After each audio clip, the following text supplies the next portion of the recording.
আজকে অনেক দিন পরে একটা বড় ভিডিওতে ভয়েস দিতে আসছি। তো সবাই কেমন আছেন? আশা করি সবাই অনেক অনেক ভালো আছেন। তো এই তো আমরা বাইরে গিয়েছিলাম। তো বাইরে থেকে আসার সময় কিছু ফাস্টফুড নিয়ে আসছিলাম। তো এই ফাস্টফুডগুলো আমার ছেলেরা অনেক পছন্দ করে, তো তাদের জন্য ফাস্টফুডগুলি নিয়ে আসলাম। তো এখানে রোল আছে, শর্মা আছে, আর আছে বার্গার।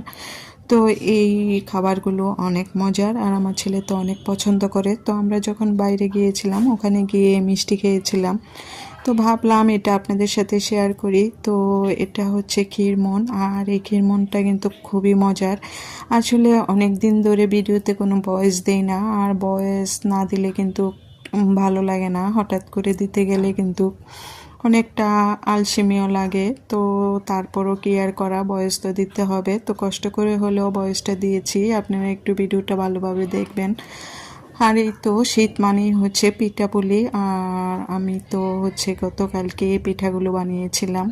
অনেক রকমের পিঠা বানিয়েছি। আসলে শীত চলে গেলে আর ভালো লাগবে না খেতে, তো যার কারণে পিঠা বানানো। তো এই শীত জুড়েই কিন্তু পিঠা বানিয়েছিলাম। তো এটা আপনাদের সাথে শেয়ার করলাম এই পিঠাগুলো। আসলে এটা আমরা কিন্তু এই পিঠাটাকে তেলের পিঠা বলি। আর এই পিঠাটা কোন এলাকায় কী নামে বলেন একটু কমেন্টসে বলবেন।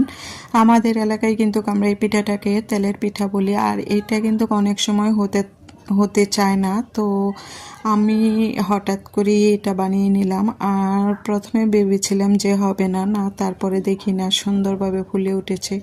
আসলে যে কোনো পিঠাই যদি ফুলকো ফুলকো হয় তাহলে কিন্তু খেতে ভালো লাগে। তো আমার আজকে প্রত্যেকটা পিঠাই ভালো হয়েছে। তো এখানে আমি তেলের পিঠা বানানোর পরে এখানে কিছু চিতই পিঠা বানিয়েছি। আর এই পিঠাটা আজকে বানালাম আমি দুধ চিতই করব। তো প্রথমে কিন্তু আমি দুধটাকে ভালোভাবে জাল করে নিয়েছি। এখানে খেজুরের গুড়টা দিয়ে দিলাম, আর নারকেল দিয়েছি। তো এই তো গরম গরম কিছু পিঠা আমি দুধের মধ্যে দিয়ে দিব। আর এই দুধ চিতই পিঠাটা কিন্তু খেতে দারুণ লাগে। আসলে এই শীতের মধ্যে কিন্তু এই পিঠাগুলি অনেক মজা লাগে খেতে। তো এই দুধ চিতই পিঠাটা কিন্তু আমি রাতে বানিয়েছিলাম। তো সকালবেলা যখন ঠান্ডা হয়েছে তখন খেয়ে নিয়েছি। খুবই মজা ছিল এই পিঠাগুলো। আসলে এই দুধ চিতই পিঠা সবসময় অনেক মজা লাগে। আর আমি এই পিঠাটা 2বার করেছি, খুবই মজা লাগছিল খেতে। আসলে শীত মানেই তো পিঠা, আর পিঠা যদি না খাই তাহলে গরমের মধ্যে কিন্তু পিঠা খেতে ভালো লাগে না। তো যার কারণে পিঠাগুলো বানিয়ে নিয়েছি, আর অনেক মজার হয়েছিল সবগুলো পিঠা। তো আপনারা বলবেন আমার আজকের ভিডিওতে সবগুলো খাবার আপনাদের কাছে কেমন লাগলো, সবাই কমেন্টসে বলবেন। আর দেখা হবে আপনাদের সাথে নেক্সট